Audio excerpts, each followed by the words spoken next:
সুস্থ রেখেছেন। মহান আল্লাহ রাব্বুল আলামিন আমাদেরকে সুস্থ মস্তিষ্ক দিয়ে এখানে এসে বসবার তৌফিক ইনায়েত করেছেন। এই জন্য আমারও মহান স্রষ্টার দরবারে কালিমাতুশ শুকর আদায় করলাম। সকলেই পড়ি আলহামদুলিল্লাহ।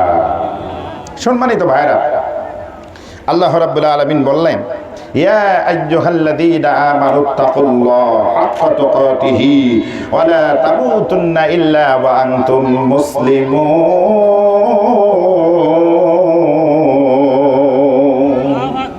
আল্লাহ রাব্বুল আলামিন বললেন, ইয়া আইয়ুহাল্লাযীনা আমানু, ওহে যারা তোমরা ঈমান এনেছো। কথাগুলো খেয়াল করে লক্ষ্য করে শোনা লাগবে। ওহে যারা তোমরা ঈমান এনেছো, নুত্তাকুল্লাহ, আল্লাহকে যারা বিশ্বাস করেছো, হাক্কা তুকাতিহি ওয়া লা তামুতুন্না ইল্লা ওয়া আনতুম মুসলিমুন, মুসলমান না হয়ে তোমরা মাটির কবরে এসো না। বললেন কে? জোরে বললেন, কথাগুলো বলেন কে? আল্লাহ রাব্বুল আলামিন বললেন মুসলমান না হয়ে মাটির কবরে আসা যাবে না। আল্লাহ রাব্বুল আলামিন বললেন, ইয়া আইয়ুহাল্লাযীনা আমানুত্তাকুল্লাহ ওয়া কুনু মা'আস সাদিকিন। জোরে বলুন সুবহানাল্লাহ।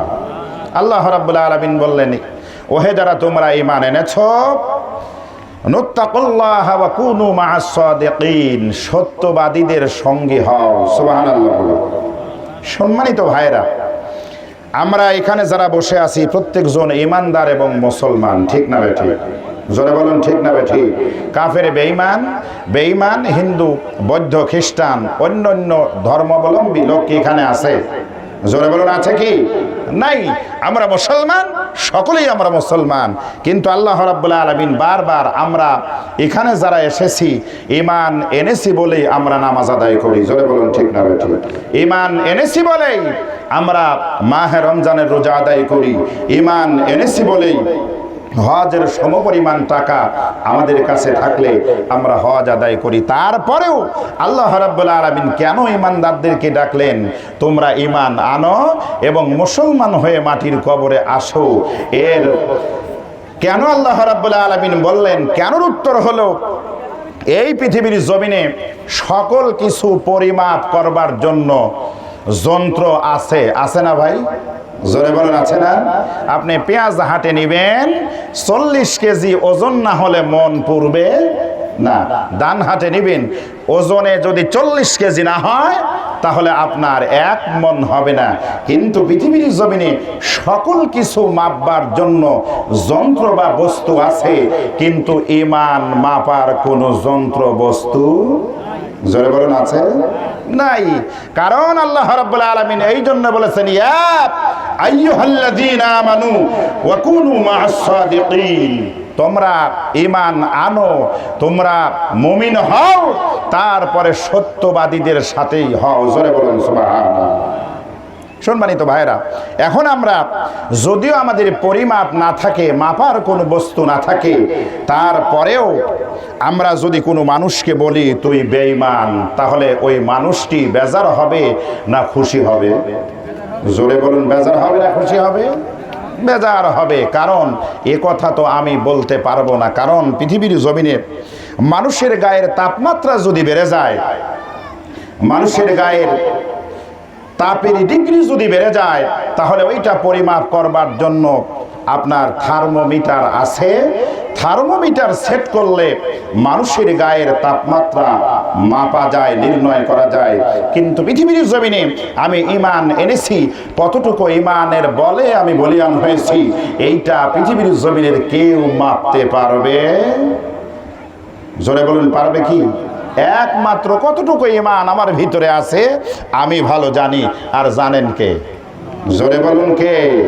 এই জন্য পৃথিবীর জমিনে যারা সুদখোর তারাও বলে আমরা ঈমানদার, যারা ঘুষখোর তারাও বলে আমরা ঈমানদার, যারা টেন্ডারবাজি করছে তারাও বলে আমরা ঈমানদার, যারা পৃথিবীর জমিনে অসংখ্য জায়গায় মানুষকে হত্যা করে রাস্তার ভিতরে ফেলে রাখছে তারাও বলে আমরা ঈমানদার, যারা নামাজ আদায় করছে তারাও বলে আমরা ঈমানদার, যারা হজ করছে তারাও বলে আমরা ঈমানদার। কারণ হলো এই কথার উপরেই বিশ্বাস রাখতে হবে পৃথিবীর জমিনে মাপার কোনো যন্ত্র নাই। আপনি বেঈমান তো বলতে পারবেন না। এই জন্য আল্লাহ রাব্বুল আলামিন ঈমান যারা এনেছে, মুসলমান যারা হয়েছে, তাদেরকেই ঈমানের কথা বলেছে। সুবহানাল্লাহ বলুন। সম্মানিত ভাইরা, এই জন্য আমরা আল্লাহ রাব্বুল আলামিনের কাছে পানাহ চাই। ঈমানদার কতটুকু হয়েছি, এই ঈমানে বলে বলিয়ান হয়ে পৃথিবীর জমিনে ঈমানের কথা, আমি আপনি নামাজ আদায় করি তাও ঈমানদার, হজ করি তাও ঈমানদার, যাকাত দেই তাও ঈমানদার, যাকাত দেই না তাও ঈমানদার, হজ করি না তাই ঈমানদার। কিন্তু পৃথিবীর জমিনে এ সকল কিছু আমি আপনি মেপে চলতে পারি, কিন্তু কোরআনের আইনের বাস্তবায়নের লক্ষ্যে যখন কথা বলা হয়, আমার আপনার ভিতরে, আমার আপনার চেহারার দিকে তাকালে বোঝা যায় আমার আপনার ভিতরে ঈমানের বল প্রবেশ করেছে কিনা। জোরে বলুন ঠিক না ঠিক? সম্মানিত মুসলমান ভাইরা, এই জন্য আল্লাহর নবীজি হযরতে আয়েশাকে বললেন, আয়েশা, পৃথিবীর জমিনে এমন একটা সময় আসবে, আন আয়েশা রাদিয়াল্লাহু তাআলা আন قال رسول الله صلى الله عليه وسلم قال عائشة إياك محرقات الذنوب فإنها من الله طالبان। জোরে বলুন আল্লাহু আকবার। রাসূল বললেন, আমার আয়েশা, পৃথিবীর জমিনে সবচেয়ে ছোট্টবেলায় তোমাকে আমি বিবাহ করেছিলাম, সেই আয়েশার থেকে হাদিসখানা বর্ণিত। রাসূল বলেন, আমার আয়েশা, পৃথিবীর জমিনে ছোট বড় ক্ষুদ্র অক্ষুদ্র যত গুনাহ তুমি করবা, মনে করবা প্রত্যেকটি গুনার ব্যাপারে, প্রত্যেকটি একেবারে কিঞ্চিত পরিমাণ গুনার ব্যাপারে কিয়ামতের ময়দানে তোমাকে জিজ্ঞাসাবাদ করা হবে। বিধায় এই গুনাহ থেকে তুমি বেঁচে থাকার নাম হলো ঈমানদার। মারহাবা বলুন। সম্মানিত ভাইরা, এই জন্য পৃথিবীর জমিনে আল্লাহ রাব্বুল আলামিন সকলকে ইসলামের পথে বলিয়ান করেন নাই। ইসলামের পথে সকলকে আল্লাহ রাব্বুল আলামিন কবুল করেন নাই। কবুল করেছেন আমার নবী, বিশ্ব নবী, 2 নম্বর সাহাবী হযরতে ওমর। জোরে বলুন আল্লাহু আকবার।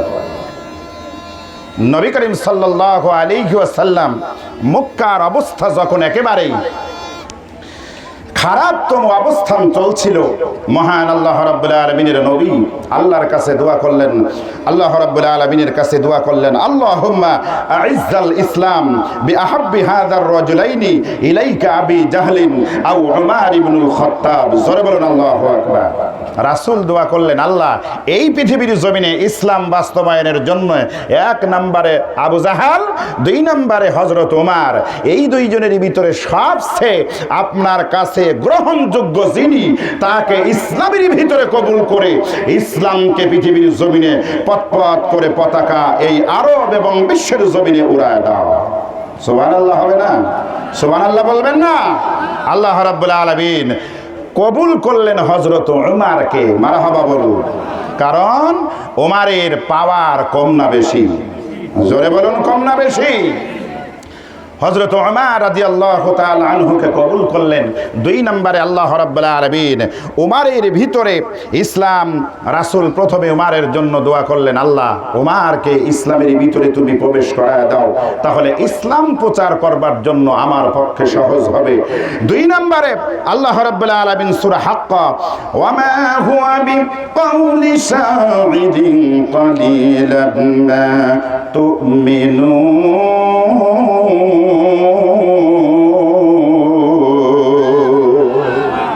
আল্লাহ রাব্বুল আলামিন রাসূলের মাধ্যমে ওমরকে জানায় দিল, ওমর, ইসলাম এখনো গ্রহণ করো নাই, কিন্তু রাসূল যেটা বলতেছে এটা কোনো কবির কথা নয়, এটা হলো অল্প মানুষই এই উপদেশ গ্রহণ করতে পারে। মারহাবা বলো। 3 নম্বরে আল্লাহ রাব্বুল আলামিন সূরা হাক্কার আরেকটা আয়াত দিয়ে ধাক্কা দিলেন, ওয়ালা বিকাউলি কাহিনিন ক্বালিলাম মা তাযাক্কারুন। ওমর চিন্তা করলেন এটাও গণকের কথা হবে।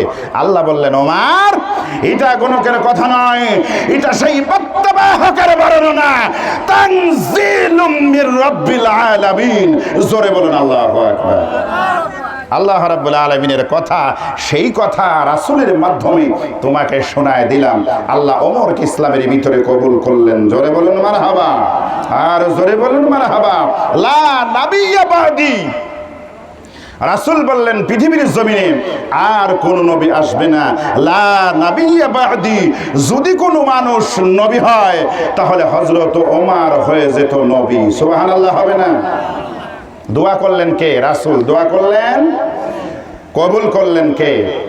আল্লাহ রাব্বুল আলামিন কবুল করতেছেন, রাসূল দোয়া করতেছেন। সম্মানিত ভাইরা, সেই ওমরের পিছনে